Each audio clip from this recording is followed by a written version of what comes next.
अच्छा, सुरुवात बच्चू भाऊ मी आपल्यापासून करतो. बच्चू भाऊ, माणूस म्हणून मला विचाराल तर निश्चितपणे दिव्यांगांकरता, शेतकऱ्यांकरता आपण जे आंदोलन करताय, काम करताय, हे कौतुकास्पद आहे. पण आपण देखील एक आमदार होतात, राज्यमंत्री राहिलेला आहात. एका व्यासपीठावरनं शेतकऱ्यांना तुम्ही आत्महत्या करण्यापेक्षा आमदाराला कापून टाका असं म्हणणं कितपत योग्य आहे? असं कठोर वक्तव्य करणं का आपल्याला असं वाटलं? नाही, मला असं वाटतं का कापून टाका बद्दल एवढं झोंबलं तुम्हाला नाही. फक्त बोललं तर झोंबतं ना तुम्हाला. आणि रोज शेतकरी 12 ते 13 शेतकरी आत्महत्या करतं, ते का झोमत नाही? तुमच्या एखाद्या स्टुडिओमध्ये येऊन जर मी खुर्ची तोडली, तुमच्या रिॲक्शन काय येईल?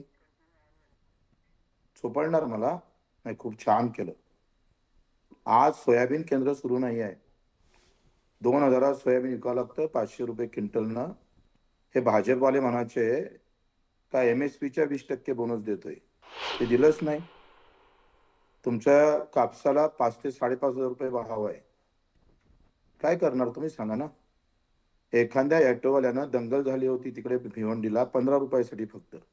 या ऑटोवाला 15 रुपये म्हणे, बसणारा 10 रुपये, 5 रुपयासाठी दंगल झाली होती. पण ते धर्माच्या नावानं झाली तर पेटली ना हो.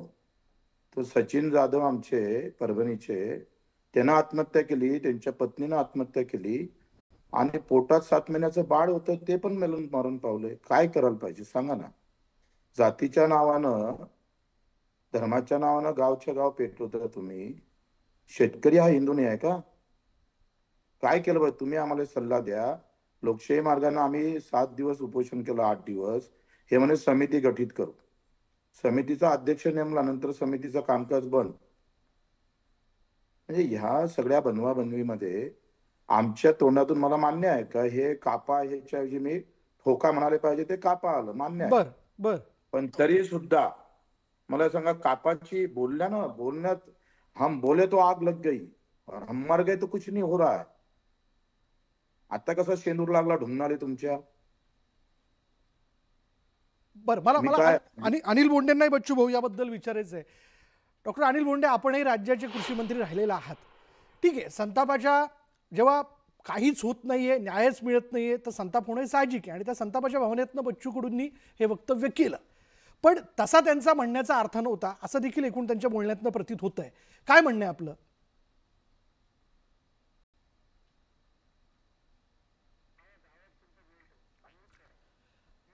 डॉक्टर अनिल बोंडे, आपला आवाज म्यूट झालेला आहे, अनम्यूट करा.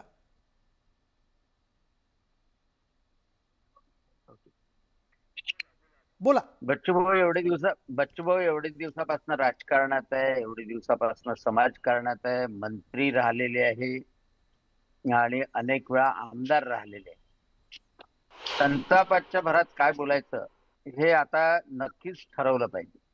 आता बच्चू भाऊ पासून प्रेरणा घेऊन एखाद्या गरम डोक्याच्या कार्यकर्त्यांनी आमदारांचा खून केला तर प्रश्न सुटणार आहे का? मग नक्षलवादी काय करत होते? मग नक्षलवाद्यांचंही तेच म्हणणं होतं ना. आणि त्याच्यामुळं आग्रह असणं, आंदोलन असणं बिलकुल मान्यच आहे. आणि शेतकऱ्यांनी आत्महत्या करू नये हे सांगणं सुद्धा मान्य आहे. बच्चू भाऊनी कापण्याच्या नंतरच जी कृती करायला सांगितली तेही मान्य करू. पण एखाद्या शेतकऱ्याच्या पोरांनी जीवावर उदार होऊन त्या आमदाराला मारलं, मग बांगलादेश आणि आपल्यामध्ये काय फरक राहिला?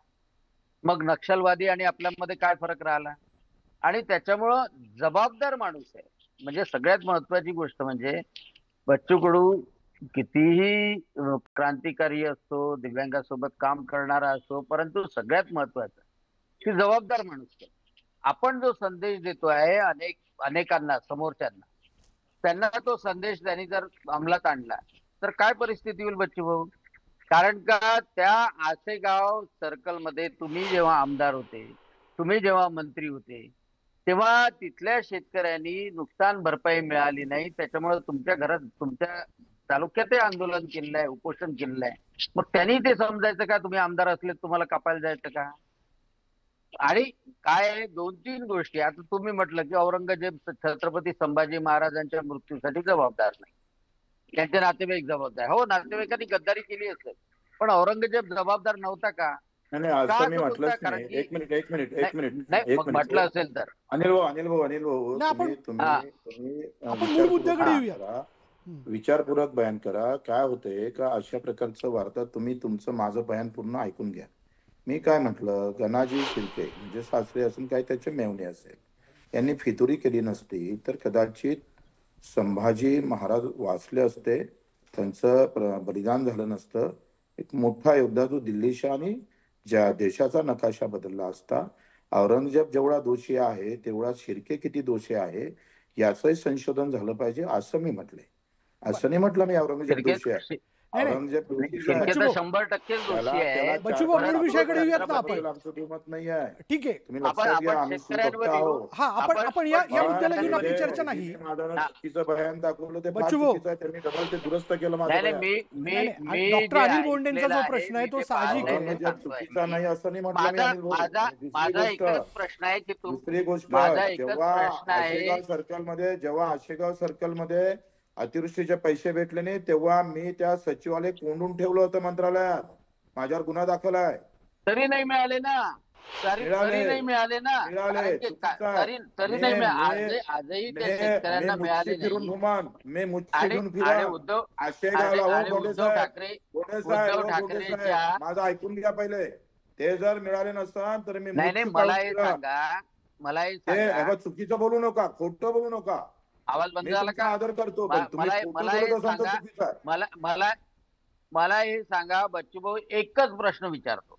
त्या शेतकऱ्यांनी आंदोलन केलं, त्यांनी उपोषण केलं, मग त्यांना तेव्हा पैसे मिळाले नाही. जे काही 8 महिने 9 महिने 10 महिने तुम्ही कोंडलं असेल, केसेस लागल्या असेल, त्या शेतकऱ्यांनी आंदोलन केलं असेल, तर त्याच्याऐवजी त्या शेतकऱ्यांना संताप येऊन त्यांनी तुमचं मान कापायला पाहिजे होती का? कापायलाच पाहिजे.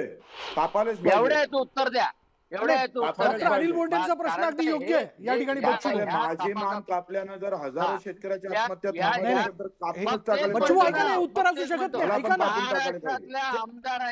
मला पण कापून टाकायला त्यांच्या पाहिजे. म्हणण्याचा अर्थ असा आहे, आपल्याला मांडणारा एक मोठा वर्ग आहे. अशा वेळी उद्या जर कोणी असं पाऊल उचललं तर मग करायचं काय? मला पण कापायला पाहिजे. मी काय म्हणतो बोंडे साहेब, मला पण कापायला पाहिजे. मला हे सांगा, महाराष्ट्रातल्या 288 आमदारांची मान कापून बच्चूभाऊ कडू हा प्रश्न तुम्ही सोडवणार आहे का? याचं उत्तर द्या मला फक्त.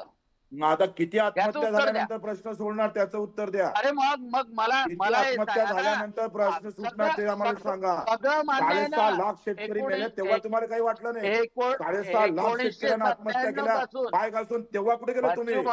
बच्चूभाऊ 1997 पासून शेतकऱ्यांच्या आत्महत्या सुरू झाल्या आणि त्या यवतमाळ जिल्ह्यातल्या शेतकऱ्यांच्या आत्महत्या आपल्याला माहित आहे. मी कोणत्या पार्टीवर आक्षेप बरं, करत नाहीये. तुम्ही सातत्यानं आमदार बच्चूभाऊ, होते, तुम्ही ऐका डॉक्टर अनिल बोंडे मंत्री राहिले, पण डॉक्टर अनिल मान बोंडे. कापल्यानं प्रश्न सुटतो का? सुटत असेल तर सांगा. बरं या प्रश्नाचं उत्तर द्या बच्चूभाऊ. चला आत्महत्या आपण केल्यानं सुटणार आहे का? शेतकऱ्यांना आत्महत्या करत राहा म्हणजे सुटणार का? अरे आत्महत्या करू नका हे सांगा ना, पण त्याच्यासाठी मान कापा 288 आमदाराची असं सांगायची गरज आहे का? बरं बच्चूभाऊ, मी माझा प्रश्न विचारतो तुम्हाला. बच्चूभाऊ ऐका ना, बच्चूभाऊ आपणही आमदार राहिलेला आहात, राज्याचे मंत्री होतात. कापा निघाला. बच्चूभाऊ मला सांगा, एवढी मिरची लागली तुम्हाला? बच्चूभाऊ राज्यातले आमदार शेतकऱ्यांचे प्रश्न सभागृहात मांडत नाहीयेत का? कधी देणार ते सांगा. मिरचीचा प्रश्न नाही, 302 शेतकऱ्यांना करायला लावता. डॉक्टर अनिल बोंडे, तुमच्यात असेल तर तुम्ही डॉक्टर बोंडे ऐका, एक मिनिट, आपण मुद्द्यावर येऊ. विधानसभेत तुम्ही माझे आमदार म्हणून जाऊ शकता. 288 आमदारांना कापून टाका ना, पण शेतकऱ्यांना कशाला सांगता उपराटे चालले? बच्चूभाऊ माझ्यावर गुन्हे दाखल बच्चूभाऊ ऐका ना, कशाला करायला होता? ऐका